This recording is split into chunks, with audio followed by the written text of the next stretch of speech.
not dragged our people into the unhelpful ongoing maandamano.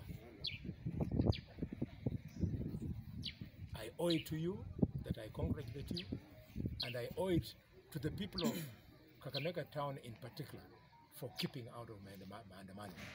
It's unhelpful, it is meaningless, it is conmanship.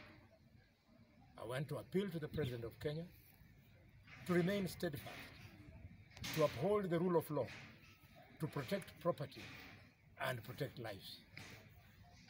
I know sections of the international community, sections of the religious community might want to ask for dialogue. There is nothing wrong with dialogue. But I am saying that Raila should have the doors of dialogue opened up to him on the following terms.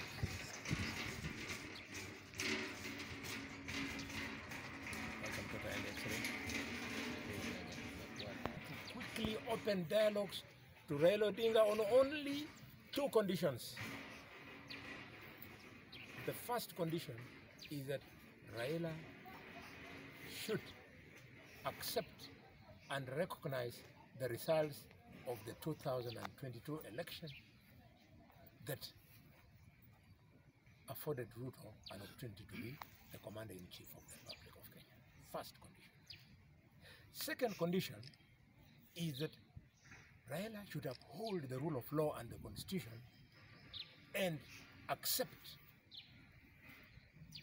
the finding on the validity of that election by the Supreme Court. He should agree with the Supreme Court. Having agreed with those things, we can always sit in the morning, during the day, at night, all the time, discussing the issue of the cost of living. Raila should stop hiding on the populistic issue of cost of living so as to afford him media coverage that he's a mobilizer on things of violence, when behind that mobilization lies deaths. Behind that mobilization lies destruction of public property. It should prick his mind and prick the minds of his supporters that we are now seeing a pattern. The pattern we are seeing, dear Kenyans, is that this seems to be maandamano that are starting to take an ethnic dimension. Why? All the counties of Nyanza, Homa Bay, Migori, Siaya, and Kisumu, there's no peace. Why is it that all the slum areas in Nairobi, dominated by people from the same community, Madare and Kibera, there is no peace? This nonsense of Raila mobilizing along ethnic lines should be brought to an end. And any member of the international community, any member of the religious community who wants us to discuss with Ruto before he meets the two conditions I've given you, you are asking us to reward him for A, bad manners, B, to support him in a culture which he has cultivated for himself. A culture whereby you can cause violence, people lose their lives, property is destroyed, and you'll be rewarded. How? We must bring that conmanship to an end so that the principle that brought Singapore to the top of the world is upheld.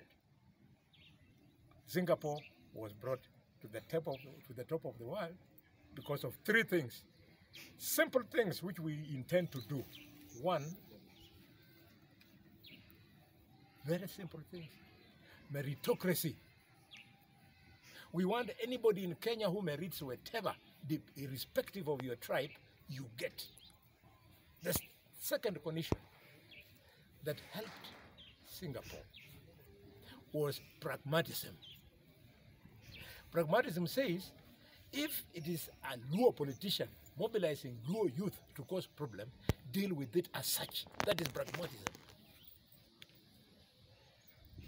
Three, and last, What saved Singapore was honesty, integrity.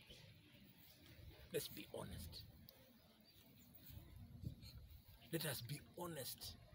Honest that an election took place, somebody won, it's over. Be honest that the highest court in the land, as provided under the Constitution, made a pronouncement. We'll be honest enough to accept it, even if we don't like it. We want to grow a country. You can see what devolution has done to Kkmg. Our hospital looks good, but now it is not working because we've taken leadership into the county which does not know the difference between the role of infrastructure in health and the role of services in health. Health sector does not run on infrastructure. Health sector runs on services. Thank you very much. Thank you. Thank you.